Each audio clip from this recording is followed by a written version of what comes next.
BraveFathers.com. Welcome to the Brave Fathers Show. And now, the prophecy.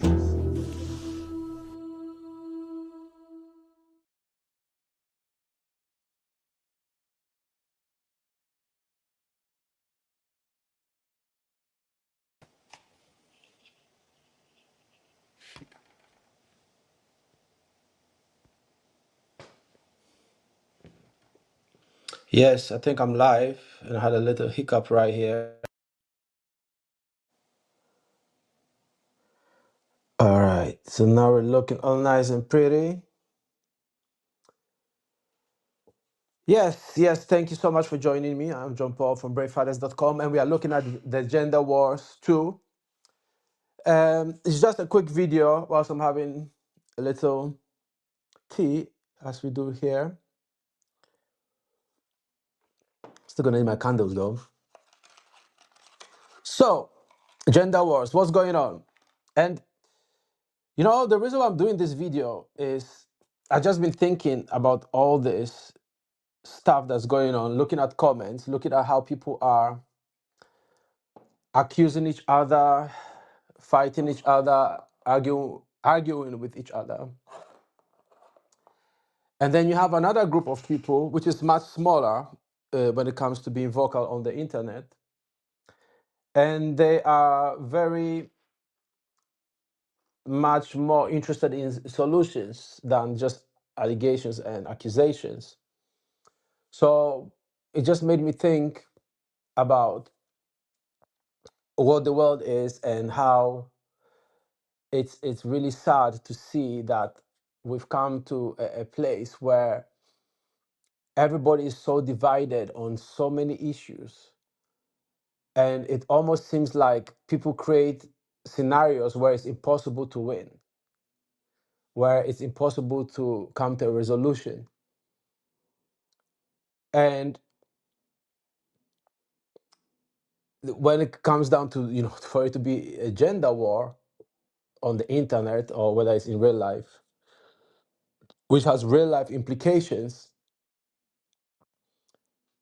where fantasy becomes reality. When I say fantasy, not necessarily a positive fantasy, but it becomes a reality. But it comes down to a fact that we are at a place where men and women really don't know how to relate to each other. And it's difficult to blame either side, whilst I believe both sides have responsibility. But it's difficult to blame either side because for a while now, it's almost a concerted effort to make people hate each other and to see everybody who's different as the enemy. And, you know, at the point in time, it wasn't as deep as it is now because it was just a different world. And I think social media has been a catalyst for this, because people voice opinions, people go online to find answers or solutions, or just to generally see what other people are saying,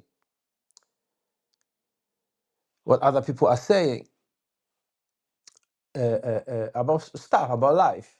And I had an interaction earlier today, actually, with a female who wanted to know some of my views, which I shared with her, and she actually was grateful. And my view was essentially that everybody has to learn how to relate to the other sex. We take it for granted that it's something that should be natural. And it's not natural because, no, let me rephrase. It's not natural when you don't learn it, right? So we are naturally predisposed to learn it and to perform certain functions together, like reproduction. You know, we do that by instinct. But when it comes to having a relationship, you have to learn. And the reason why you have to learn is human beings are so different and so diverse because we are so adaptable to different circumstances, to different belief systems, to different environments, to different societal norms. And each individual has a different perception because the world is such a big place. So I notice certain things that you don't notice, and you notice things that I don't notice, and so forth. And so we have to learn how to relate to each other because we have different perceptions, different experiences. But it's very profitable for politicians and very profitable for corporations as a whole to have people divided. But what we forget also is that corporations are made up of us. We are the corporations. Each and every one of us works for a corporation, supplies a corporation, or buys from a corporation. We all do it. A corporation is not just the CEO and the C-suite executives. It's everybody that works there. So the person who cleans the floors and the person who decides which building the company is going to buy. Everybody is part of the corporation.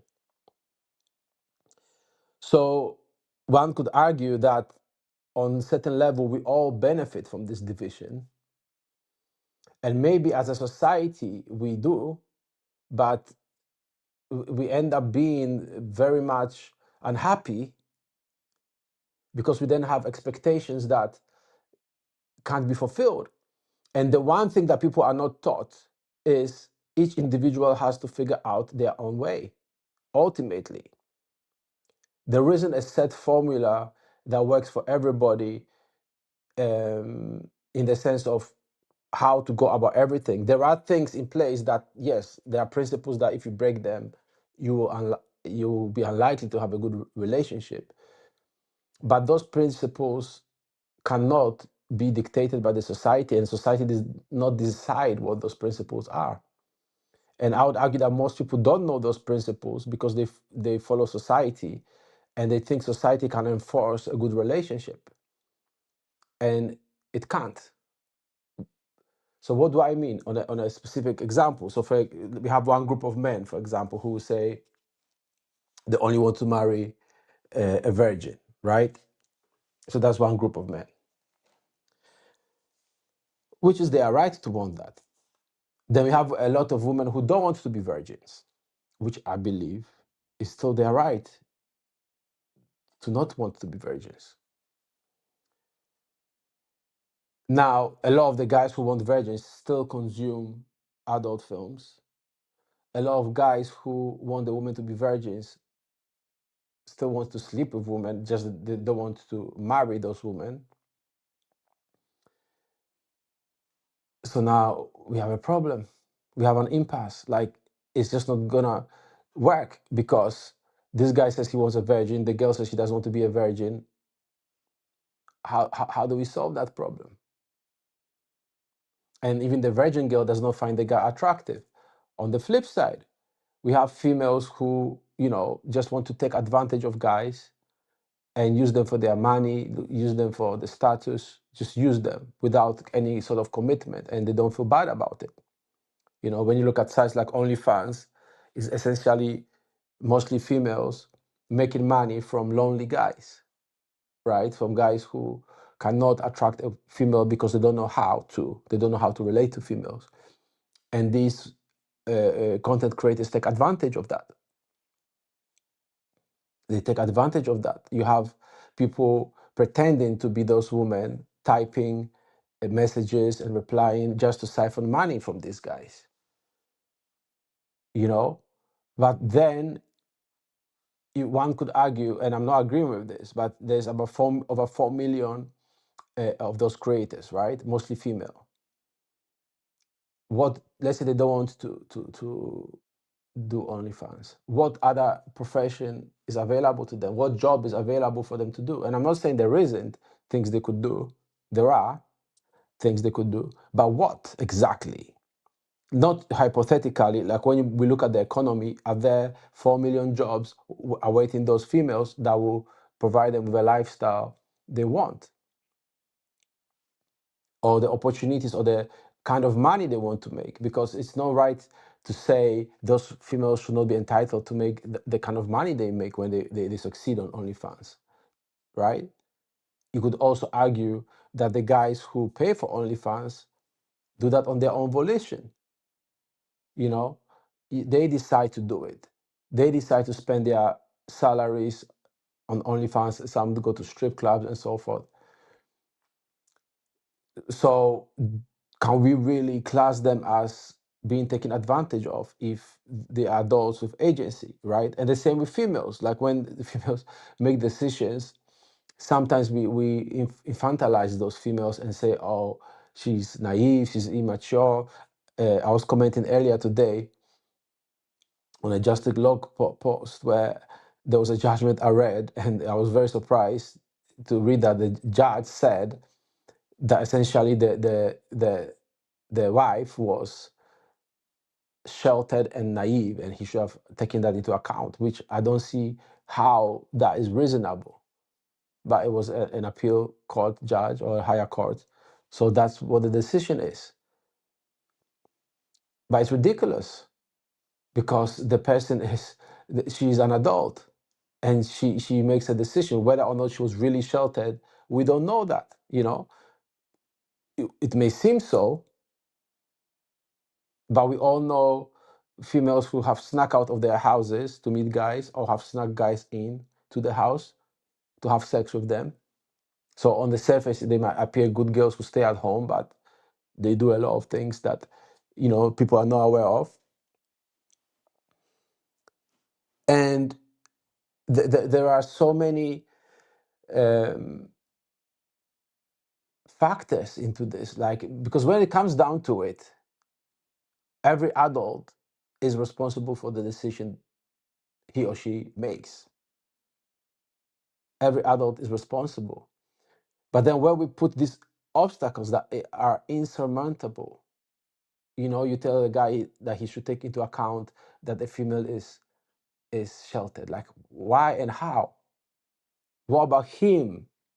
What if he's had a hard life, so he's traumatized and cannot make right decisions because you would readily allow a female adult to be given that excuse, you know? But all this shows how this gender war thing is just destroying society, is destroying people's lives.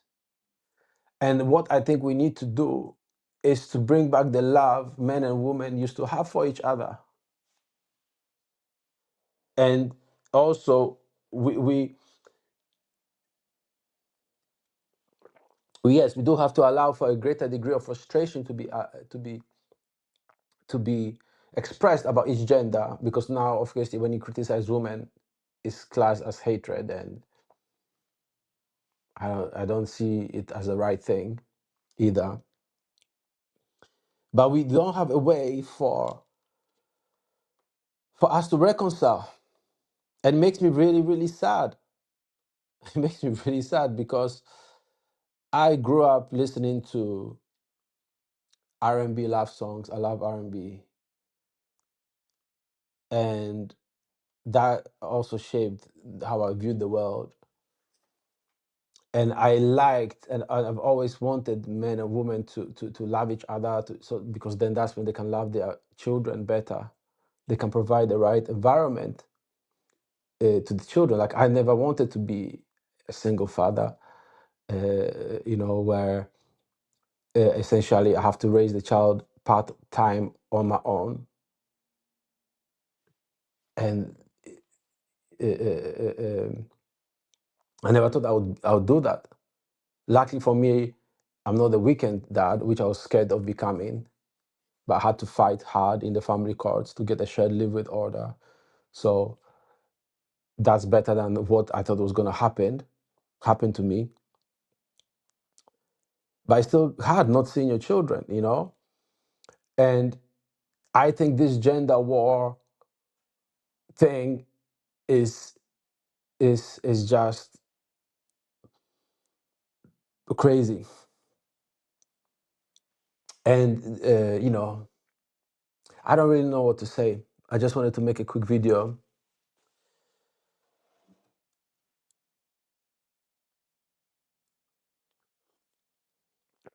while I have a quick drink Just want to have a quick drink